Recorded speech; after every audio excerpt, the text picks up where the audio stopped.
So first, we'll talk about my experiments with trying to move Google Plus content to MeWe. And even though I do like MeWe, it's a nice network and got a bunch of different features and stuff. If you're thinking of moving all your free Google content from Google Plus to MeWe, it's not quite going to work the way you think. So let's get into some details here. So I actually created a set of Google Takeout files, and I created them based on instructions to be 2 gigabytes large each, and I wound up creating 29 files. That's how much content apparently Google thinks I have in terms of things that I picked, and I picked the JSON format, as they call it, and basically just following the instructions. So when I tried to do this initially, it took forever and it didn't quite work well, and I just kind of gave up on the first try. And then I thought I'd try it again. And so I just simply uploaded one of those 29 files, so just a single 2 gigabyte file. And it took days for MeWe to come back with this screen saying that it was successful. So it took a long, long time. And then after, I don't remember how many days, 3 days, 4 days, 5 days, maybe even. I mean, it took a while. It's not something that, is super quick. And then eventually I got the screen here and, success. So everything is great, right? Well, it says that in that one file, it imported only 4 posts. So it took a week or so to import 4 posts. So you can see how far behind they are in terms of trying to bring it all together. And, if you think about it, you can't really blame them too much. You can't really blame them too much because if you think about it, Google Plus was amassed over 8 years, where people slowly building content from nothing to whatever it is today. Now trying to think that somehow magically you can take all of this immense amount of content and move it to MeWe and have all the infrastructure and everything else and being able to import it in real time or fairly quickly, it's a totally it's wishful thinking, basically, is what I'm trying to say. It's not practical at all to expect this thing to happen. I know everybody wants to do their best, and everybody's trying to do what they can, but the reality of it, if you look at it from an IT standpoint of servers and storage and the amount of time it takes to read things and images and all kinds of different things like that, it's just not something that can happen quickly, nor even possibly at all, depending how many people are trying to move. Obviously, at one point you had hundreds of millions of people in Google Plus. Now you don't have that many, and out of fewer that are actually there, not everybody moving their content, and people who are moving their content, not all of them are going to MeWe. So I understand all of that. But even with that, it's a major undertaking. So just people who are dumping on MeWe and saying that the stuff is just taking forever, everything else, you simply don't understand the logistics involved. If you did, you wouldn't be so harsh. Number one. Number two, you wouldn't have the expectation raised as high as you have, where you think you just push a button and everything magically moves from Google Plus to MeWe. So with that said, like I said, one file, it imported 5 posts. It wasn't able to import one of them, which I have no idea why. It just says right there that 4 posts were imported, one posts, that's cute, were not able to be imported. So I don't know why it wouldn't be able to import one post, but the bottom line is, did not happen. Okay, so that's one experiment. Next thing that happened, I tried to upload all 29 of my 22 gigabyte files. And when I tried to do it, this is the screen basically I got, that it uploaded the first one like I did before, which took about, I don't know, about maybe less than 10 minutes for each file. So it's relatively quickly. I have a 100 megabit connection, both upload and download, so I have a pretty fast access to the net here, but it still takes a while to upload. It's a 2 gigabyte file. Okay, so it uploaded the first one, and then it choked on the second one, and then, as you can imagine, basically the rest of them followed the same way. So uploading all files is an option, but it doesn't work. and using the MeWe's Google Plus data importer. So it failed on the second, and then failed on the rest of them. I let it actually go for a while, and then I let it go all the way to 29 just to see if there's any other ones that will be successes. None of them were, just the first one. Okay.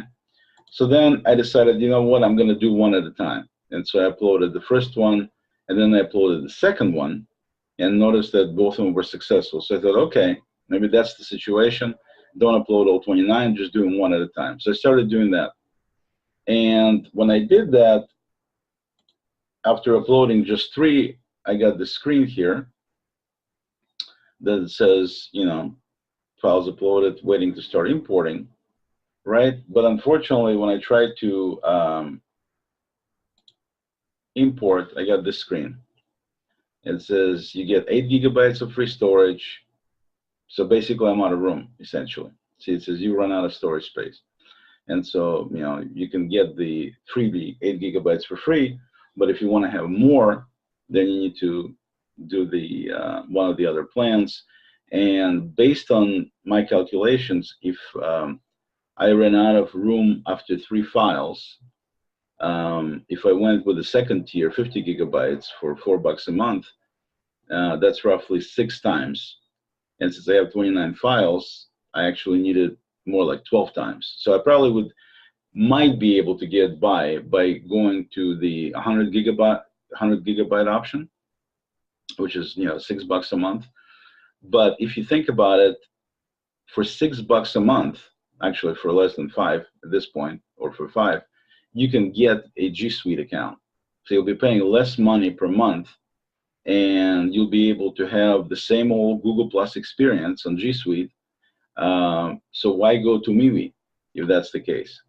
In other words, no disrespect to MeWe folks, but if you think about it, if you're paying the same amount, actually a little bit more money than you put for G Suite, and you can still have the same old great Google Plus that everybody is crying that they're going to miss so much, then what's the problem? Just go with G Suite. So then I realized I'm, you know, trying to make it a little bit more, make it a little bit more lighthearted than I should be, because people are not crying because they're losing the content. That's part of the reason. The second reason is they're losing the people who follow them and people who they follow. And there's nothing anybody can do about that. It's not MeWe's fault. It's not anybody's fault. It's just that people aggregated around Google, and it was because of Google. It wasn't because of Google Plus. When it started, everybody just, you know, were jumping up and down trying to get the invites so they can get into Google Plus. They had no idea what Google Plus was at the time, other than it's Google's social network.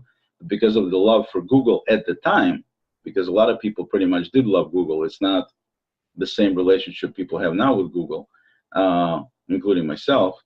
At that time, yeah, I mean, anything Google came out was considered to be gold, and you wanted to be part of it. So that's why everybody jumped, and that's why you had such a great amount of both people and content and variety and usefulness and excuse me, things like Hangouts, you know, enable people to get even more in touch with each other and know each other better and things like that. So no question about it. It was a great thing, but it's gone.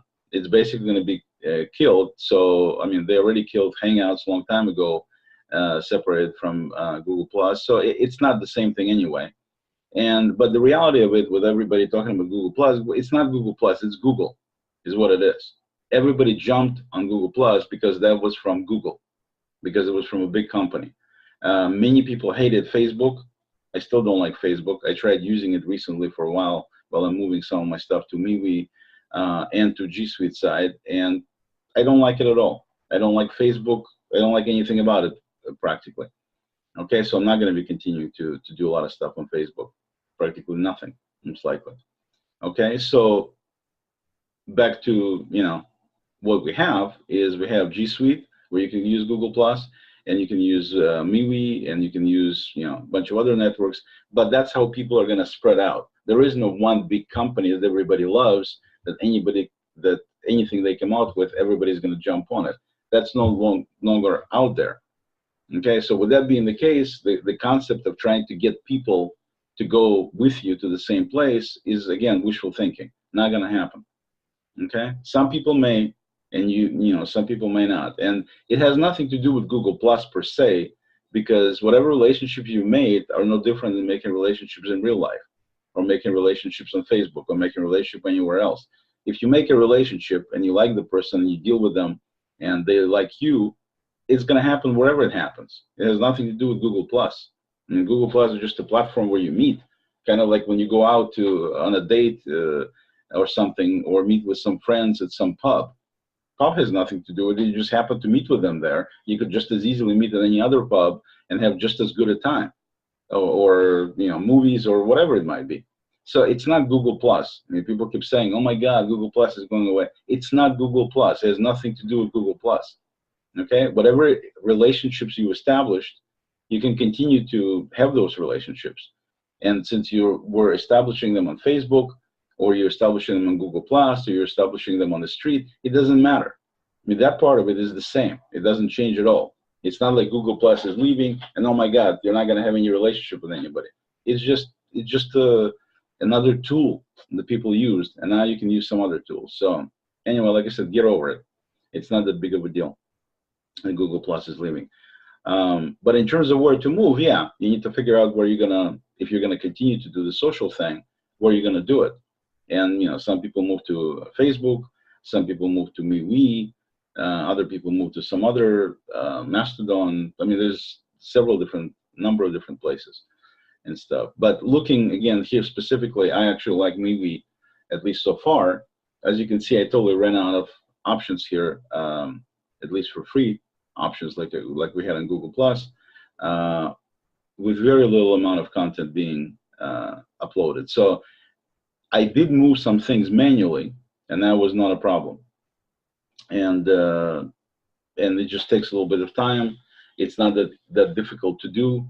And so I already posted some other videos that talked about it, how to do it and everything. So it's doable. It's definitely doable, and you won't use so much space if you don't use the import approach. So if you think about it from that standpoint, another problem with using this approach to move content to MeWe is that it puts it in your timeline, which is not necessarily where you want it to go. In other words, a lot of my collections and stuff, I would have wished that they were moved into specific groups, as they call them, on MeWe, but that's not an option. It puts everything into your timeline, into your kind of mainstream. So that's another reason not to use this approach to do this. Just create your own stuff, start fresh. If you have some stuff you absolutely have to have, move it there.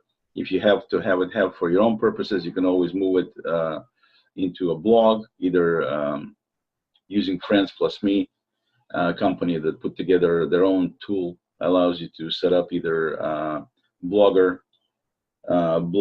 with your content, or WordPress, yeah, or WordPress. Yeah, I'm trying to think if it's some other plugin. No, it's WordPress. So WordPress or Blogger. And there's a limitation if you do it for free. There's a limitation how much you can export and import. But if you buy their paid product, then you can export as much as you want. So bottom line is, yeah, you can't do the free stuff the way you want it. It's not going to be like it used to be on Google Plus, and everybody just needs to get over it. That's basically it.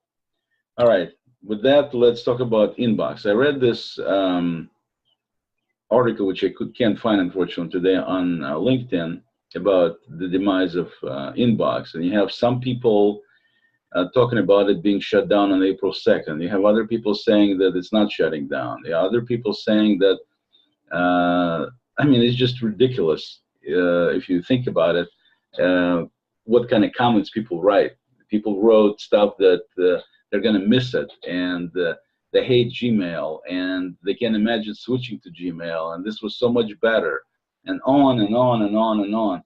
It's like, seriously, people, it's just like unbelievable for me to read this kind of stuff, because most of it is nonsense.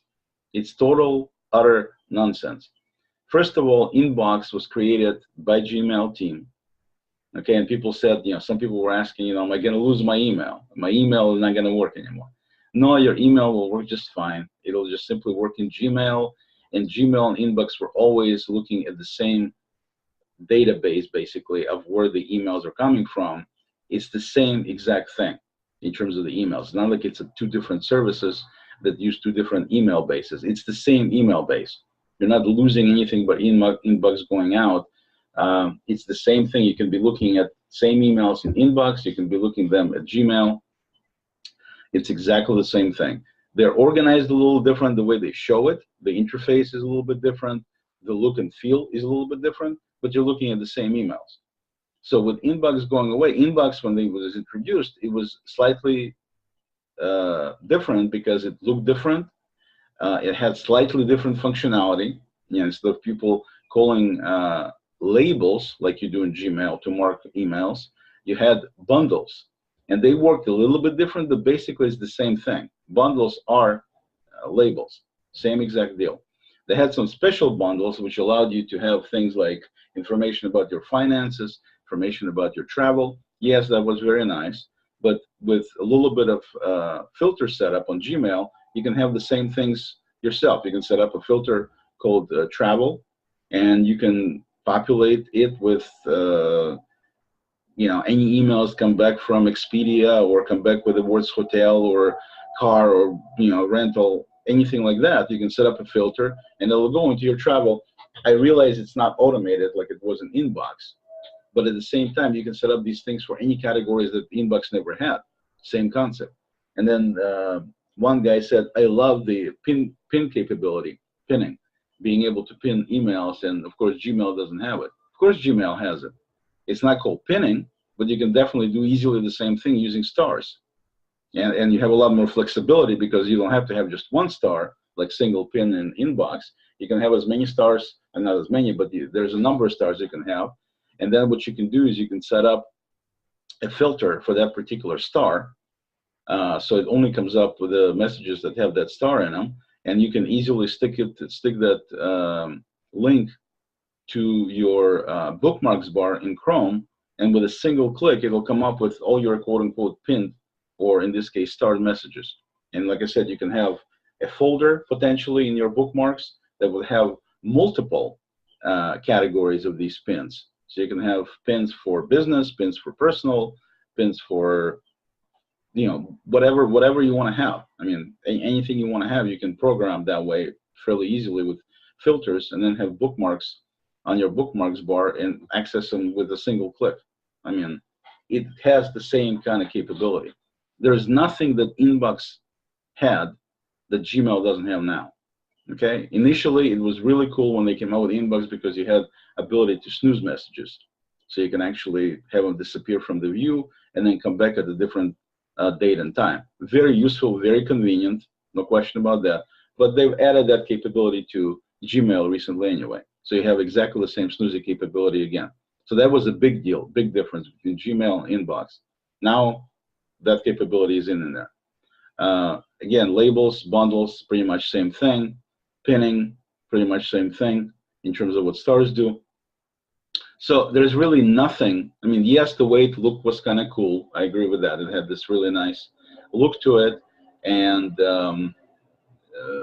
you had the ability to display messages in categories, but it was set up. It definitely was a little slightly different the way messages were displayed, but at the same time, initially it was really bad because inbox took 2 refreshes when you did a search. It took a while to display your messages on the screen, and even now it takes a little bit longer than you want to see actually when you pull up messages in inbox too. It's just not as slick and as optimized in terms of speed as Gmail is. It's not, and even right now it's not. And so all the major features, like I said, like snoozing was a huge deal. It's now available in Gmail, and pretty much every other option that you had on inbox is available in Gmail. In terms of how Gmail looks, you can make it look however you want with themes. So you can have all kinds of different looks to it, if you will, totally customizable by you. Now, if you wanted to have a different look on inbox, you're out of luck, because there was no such capability. It looked the way it looked, and that's the end of it. Okay, so there were a lot of other options that were available and are available in Gmail that are not available and were never available in inbox. For example, being able to make phone calls. You can't do phone calls from inbox. You can do it from Gmail. Okay, make phone calls directly from Gmail. And I'm not going to go through every single feature that Gmail has versus Inbox. It's irrelevant because Inbox is going away on April 2nd. Whether anybody likes it or not, that's what it is. Google is shutting it down. And they did move most of the important features to Gmail already, so not missing anything. Yes, it's going to look a little different. It's going to work a little different, but not that big of a deal. Absolutely not that big of a deal. And so, yeah, we're back to good old Gmail, I mean, and it's going to be just fine. Nothing wrong with that. And it's going to work just great. So if you have any questions about Inbox or you're going to miss it tremendously, then, as they say in America, get over it. So, yeah, let's say goodbye to Gmail, Inbox by Gmail, and Gmail is still going to be there. It's not going anywhere, anywhere. And as you can see from that I just pulled up the Inbox itself, which I haven't used for months now. After they announced it, I figured, what's the point? So right there, you can see that it's got a little pop-up that says, will be shut down on after March 2019. Basically, it's April 2nd. And all of your conversation already waiting for you in Gmail. So everything is in Gmail. It was always in Gmail and still is in Gmail. So that's it for me for today. If you have any questions about any of this transition or anything, or how to do some of the things in MeWe, feel free to contact me on MeWe or on G+ until that shuts down. And with that said, we'll see you later.